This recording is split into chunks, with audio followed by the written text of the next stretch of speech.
Hey, Roland, close your mouth and just walk away. Ladies and gentlemen, This time. Are you ready to get down? ladies and gentlemen, What's up, everybody? It's Quisha King. Yes, that's right, Quisha with the Q. And welcome back to the show, the Quisha King Show. Thank you so much for watching. And today, baby, listen, we're not supposed to take joy. And this is something I struggle with. So y'all pray for me, okay? We're not supposed to take joy when those that do us wrong, maybe we want to call them our enemies, but when those that do us wrong or when those that do wrong, when you see them go down. I'm still working on that because I thoroughly enjoyed Roland Martin on Patrick Bet David, who is the host of Valuetainment. We're going to go through their spat that they had, where Roland got his behind handed to him.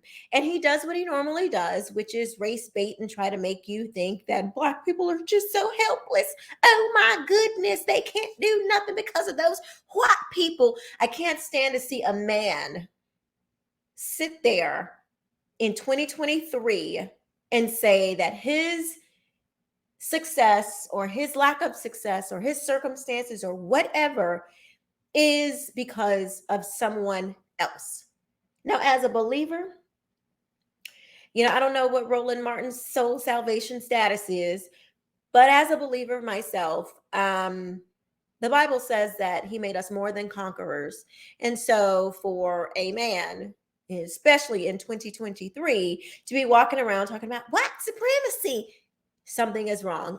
Let's get into this, and we're going to break it all down because what Pat didn't know, I have the receipts for you. Okay, so if you're watching Roland, you might want to take a note or two. 27 out of top 30 cities in America in crime ran by Democrats. Why? First, I will tell you. Tell us. First of all, it's where African Americans are living. So let's bring up Chicago in particular. What you have had in Chicago is you've had some of the greatest racial segregation, not in 20 years, not in 30 years, but literally in 100 plus years. Led by Democrats. No, hold on. Here's the deal, though. Okay, I will show you how Mississippi has the largest percentage of Black people in America, run by Republicans, broke as hell. Explain that. Explain me the highest.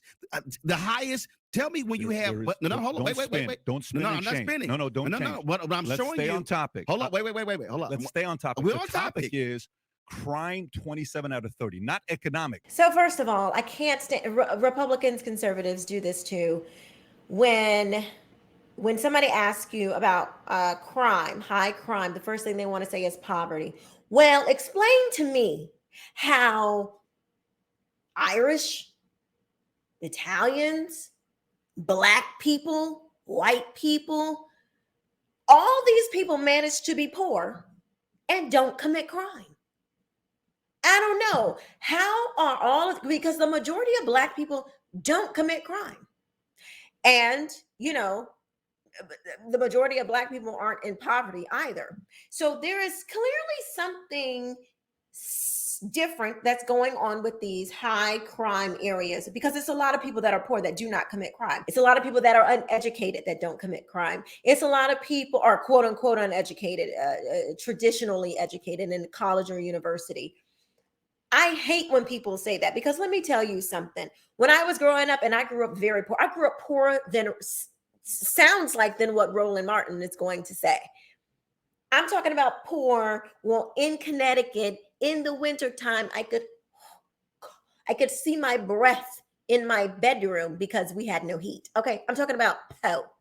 Couldn't even afford the O and the other O and R. Okay, so, but my parents, my mother, because my parents were divorced by this time, my mother said, and the sentiment was clearly, she was in line with what my father told us as well.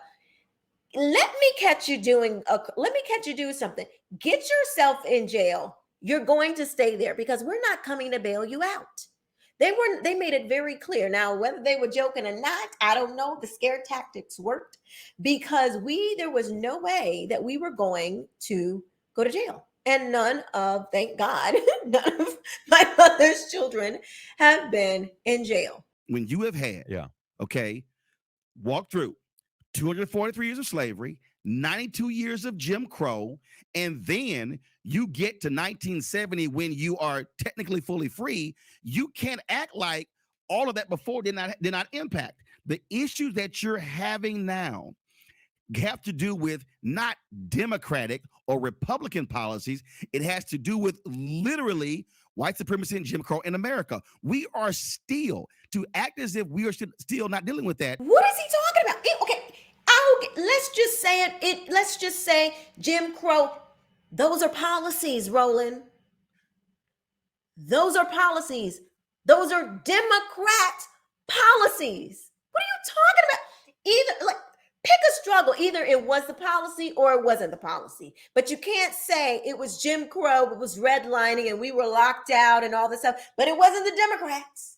It wasn't the Democrats, even though the Democrats were responsible for Jim Crow and redlining. Get the freak out of here. This guy, y'all people who listen to this clown, y'all better wake up.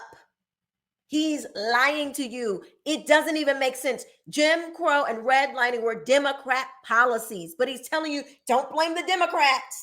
We don't come from a lot of money. One day, I'm in the school, and my teacher starts talking about politics.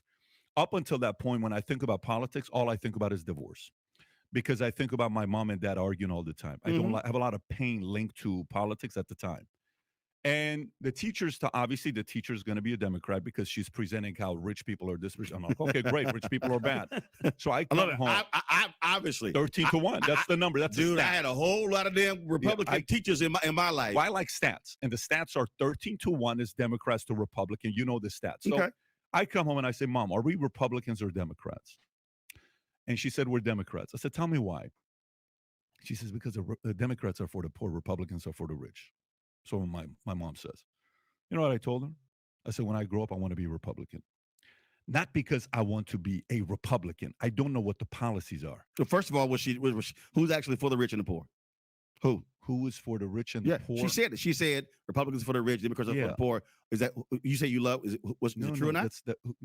First of all, is it true or not? Whether that's true, statistically, more rich people are on the Democratic side today than the Republican side. No. You say who are for, not who's rich, but who are they for the policy? But Roland, this is you. You're smart. No, your mom said it. I understand. This Jew will say and do whatever is in line with Democrats. You tell me if more Democrats are actually rich, but what they're selling to their constituents is poverty. No, it's no assistance for small business. No, tax breaks and things like that for small business. More regulation, no incentive for family. They sell everything that keeps you poor. He's in line with all of that, but saying, oh yeah, but the Republicans are for the rich. But what they're selling is actually the things that help you to get out of poverty. You have to be able to see this. It's incredible, people. Listen, I am born and raised in Texas, Houston, Clinton Park. To act as if what? No. Oh, so then what you're saying is let's stop voting for mayors. They're a waste of time. No, see, because they can't do anything. First of all, I didn't say that.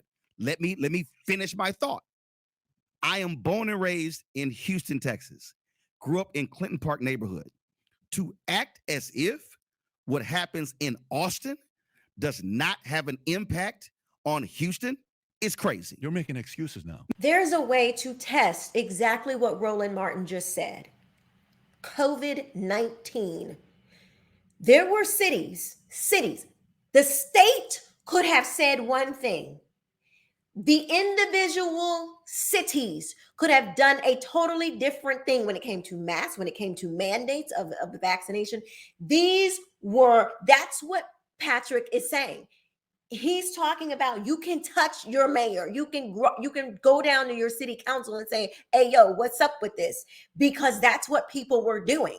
This is a close issue that happened just a few years ago that can vet exactly what Roland Martin is saying, the lie that he's trying to tell you. Because your sheriff, who's going to be in your sheriff or your police department in some cases, they are going to be the ones who will say what you can and cannot, what policies and stuff that will happen, how they're going to police. The funding that comes from the city. These things come from the city. So what Roland Martin is saying, what's happening in Austin? No, it probably is not affecting what's happening in Houston.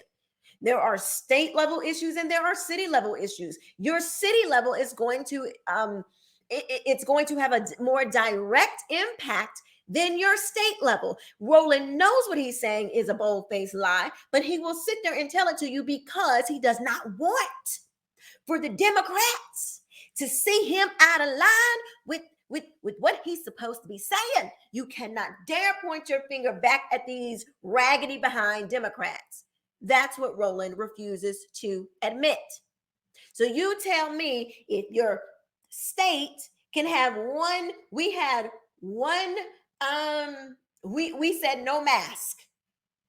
At one period of time, there was no mask, the mask mandate in Florida was gone, but my city was still mandating masks. So if it has nothing to do with each other, then you tell me, Roland, since you're the political guru, you tell me how that works. No, I'm not. You're making excuses. Okay, here's the deal, though. See, it's real easy to say it's excuses when I'm stating facts.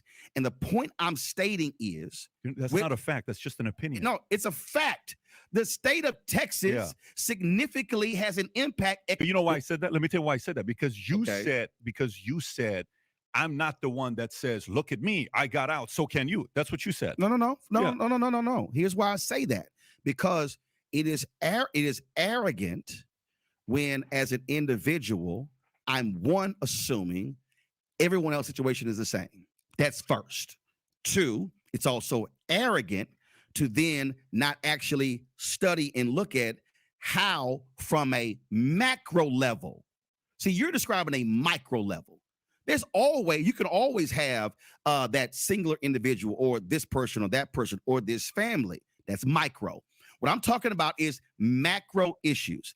And what I'm saying is when I look at communities, that's not micro, that's macro. Even within the African-American community, when you dealt with Jim Crow, you couldn't live in macro level. The majority of Black people are not in poverty. The majority of Black people are in the middle class. So macro level, the majority of Black people are in the middle class. So what's the white supremacy here? What's the big bad white supremacy that Roland Martin wants to scare all the Black folk about? Especially considering all these Black billionaires and millionaires, mostly millionaires, but still, the first self-made millionaire woman, Black or white, was Black in the 20s, 30s, early, long time ago. So yes, we do have to take these individual instances. You know what? Because if individual instances did not matter, then why in the world are Black people always screaming about, we got to have representation? If seeing one Black face on a TV screen, a movie screen, a football field, a doctor's office, a judge bench, a lawyer, a police, wherever, if that one representation or several representations, if that didn't matter, if small instances didn't matter, then why are Black people always screaming about representation? Those are inspiring stories to show you that you can be anything that you want to be. Here is the thing. It's not about Black or white. It's not about Blackness. It's not about whiteness. It's not about that. It is about the party for him. Notice, anytime anybody brings up anything that goes against the party, that's when he has a problem. It's not about your Blackness. It's not about whiteness. It's not about white supremacy. It's about the party. If you can detach your brain from this cult of the Democrat Party, all of this stuff falls away. You can go and you can be anything you want to be. You see 90% of Black people voting for Democrats. Detach from it. It's a political party. Anywhere else. You literally could not live anywhere else. Bottom line is, if you were Black and had money, and then you were Black and broke, You were literally living in the same neighborhood. After Jim Crow ends with integration, what then happened? Those African Americans who were middle class, upper middle class, began to move away. What then began to happen was you had areas where poverty increased even more so. Why move away though? Why move away? Because if you care about the community, why not stay there and change it? Well, first of all, does anybody else move? What do you mean? Who the hell else don't move? How do you think suburbs were created? But wait a minute. What do you mean? How do you think white flight was created? So everybody else get to move, but we can't move? Roland Martin cannot handle somebody actually presenting him a man, a real man who can stand 10 toes down, not saying that it hasn't been done before because it definitely has, that's standing 10 toes down saying, move, change something, change something. He is accustomed to talking to people who probably have less money than him and don't have, a different lens to view things from, who's not heavily invested in the political part of it. And yeah, did you see his face? What do you mean change it? Yeah. Oh, I forgot. White supremacy. There he is. That's why you can't do anything. You can become a millionaire, but you can't show all the other black people from where you came from how to get up. Okay, got it, Roland. Maybe you're not that smart. Maybe Roland Martin is not that smart after all if he can't figure out how to make change in his own community. I don't know. Maybe he's not that smart. He's been doing this for decades, and he claims to be the biggest and baddest, but if he can't fix his own backyard, then maybe he's just not that smart. Seriously. Yeah. Do you even know today? We've done the stories in Florida. When somebody's black selling their house, the appraisers will come in and literally give them a value $100,000 to $300,000 less because they're black. You know that's actually happened, right? You'll take one story and say that. Oh my God! On how many occasions has that happened? That's where I wanted to pick this up, because Roland likes to bring this situation up. And so, he actually brought that up when I was on his show. And it's like his go-to statistic, So I did a little digging. Oh, yes, your girl did a little digging. And I found one of these stories. This is the pretty prominent one that everybody's talking about, right? So all of these appraisers are supposedly lowballing all the black folks because I don't want my business to be successful. So I'm going to lowball all these black people so I can get in the news about how I'm lowballing all these black people and make my business go away because I can't stand black people that much. Well, come to find out, this popular story, Dr. Mott, black, and Dr. Connolly, also black. This is a story that has been in the all over the news, CNN, New York Times. This is the one that Roland Martin was talking about. Let's read this. You guys are gonna love this. Appraiser countersues black plaintiffs who allege discrimination. I'll put this article in the description box below. This is it's called Working Real Estate. So it's not a political website. It's a real estate website. Appraiser countersues black plaintiffs who allege discrimination. They go really into the details. I'm not going to read all of it. I'm going to kind of skip around, but I will put the description. I will put the link in the description below so you can go and read this for yourself. It's quite interesting. There are now a number of lawsuits facing appraisers where the primary allegation is racial discrimination. Tate Austin v. Janet Miller, filed in California, December 2021, was one of the first and perhaps the most publicized, but since late 2021, a number of similar lawsuits have popped up from North Carolina to Maryland. Connolly and Mott v. Shane Lanham is one highly publicized lawsuit covered at length by mainstream media. And this is the one that they're going to cover here. Filed in August 2022 in the United States District Court of Maryland, Connolly and Mott alleged that Lanham discriminated against them and violated professional appraisal standards because of his alleged, quote, racist beliefs, among other things. Mr. Lanham is now countersuing Connolly and Mott for labeling him as a racist, making false and defamatory accusations, and causing him severe harm to his business, his reputation, and his well-being. Alongside his counterclaim, Lanham has also filed a motion to dismiss Connolly and Mott's initial claim, arguing that they have failed to show any facts that support he discriminated against them. Here's the story. Now, Nathan Connolly and Shani Mott are both professors at Johns Hopkins University. Guess what they study, y'all? Mott is an instructor of Africana Studies, and Connolly is a history professor whose work focuses on racism, capitalism, and politics. He sounds like a freaking communist.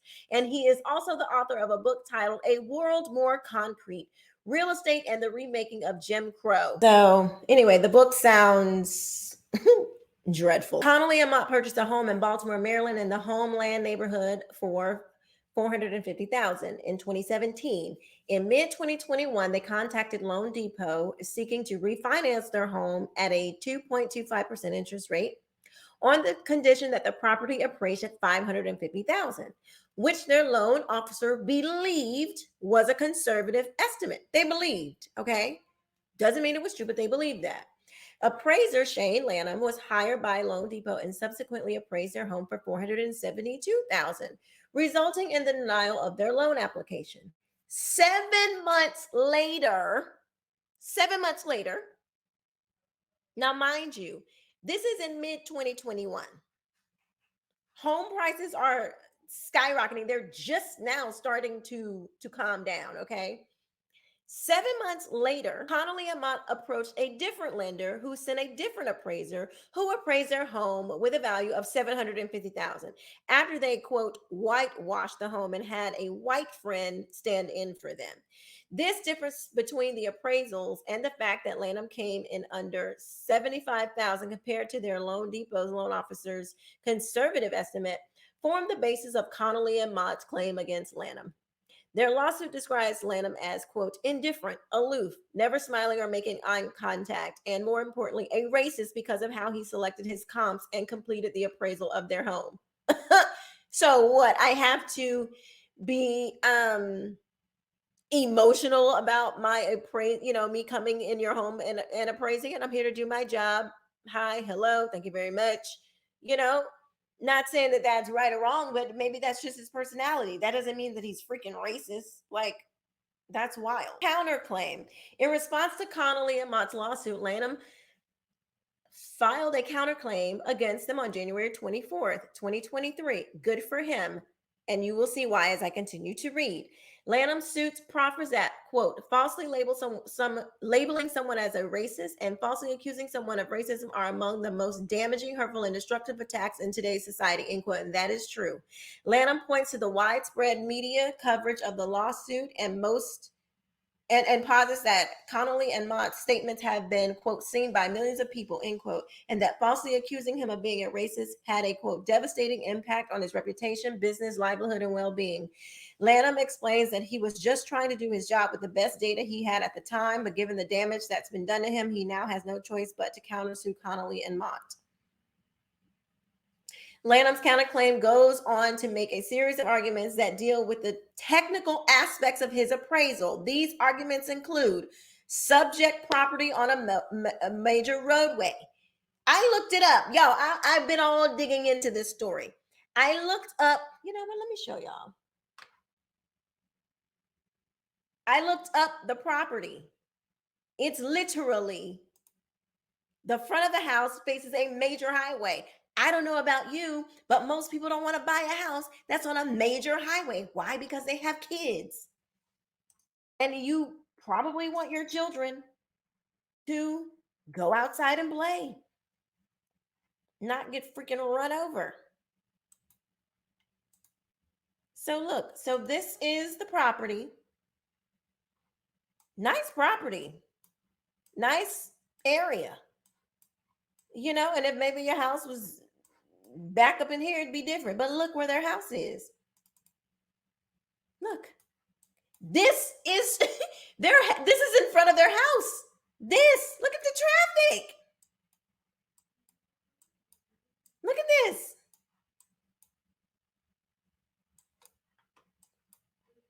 I mean, yeah, that's gonna be a major factor in buying a house. Okay, subject property on a major roadway. In most portions, it's at least 6 lanes wide and used by motorists for cross-town travel, according to Lanham.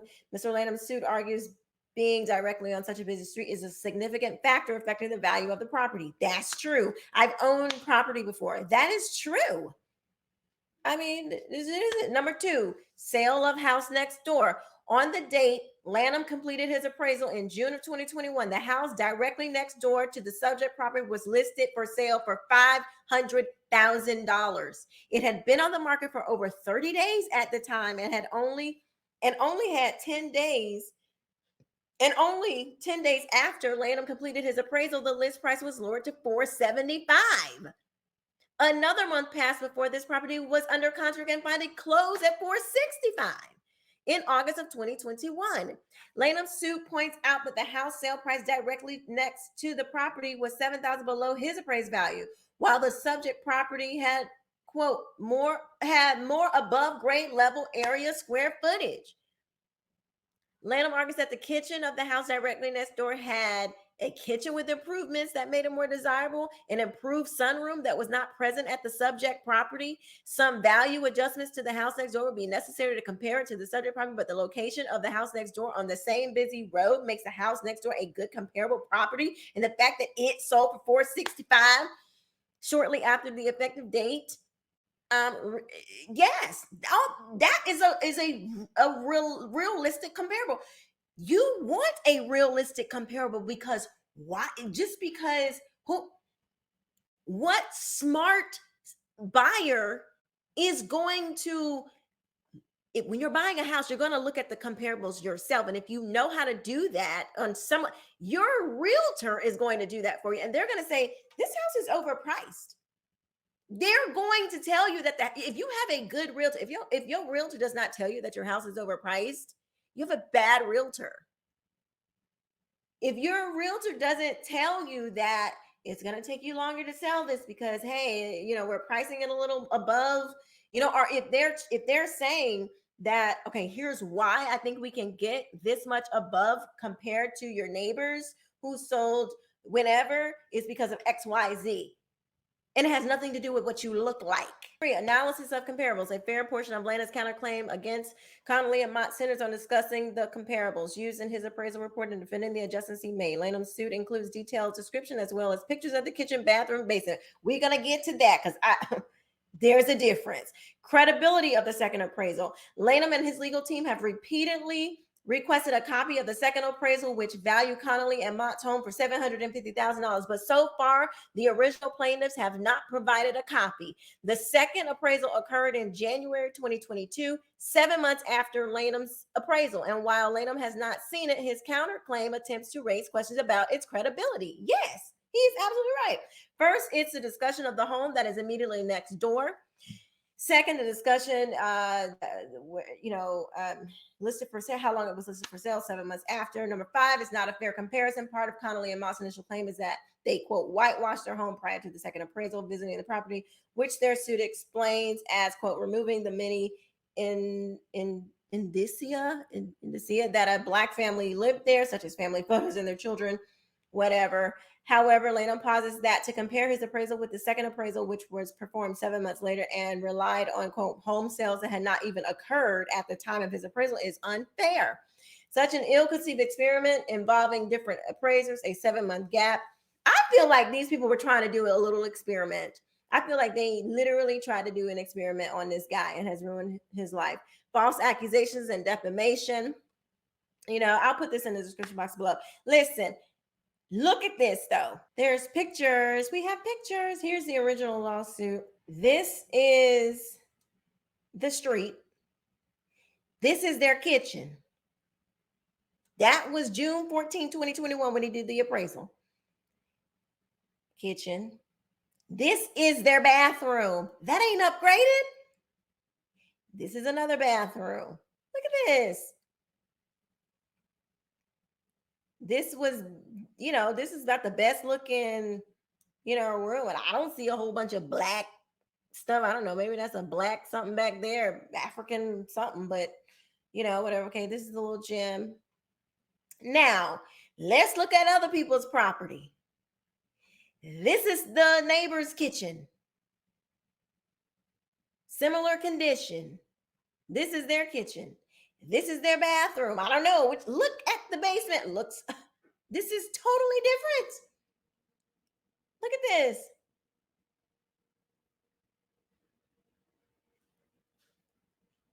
Look at the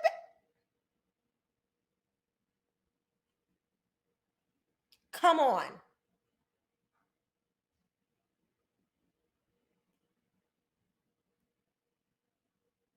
This is another property, another house. I am showing this to make a point. The point is exactly what Patrick Bet-David was saying. You can't take a few instances and say it's systemic, because these things are so circumstantial. It is circumstantial when you're selling a house. There are so many factors that go into selling a home. To say that the appraiser was racist, like, come on, like, you're stretching, and you're not these people are going to make it harder for when there's real instances of racism happening. Nobody's going to want to believe you because you doing this kind of foolishness. Anyway, let me know what you guys think in the comment section below. I just, Roland Martin is up to his shenanigans once again. If you're sick of it, hit the like button, share this video, and please subscribe to the channel for more great content like this. I will see you guys next time. Bye-bye.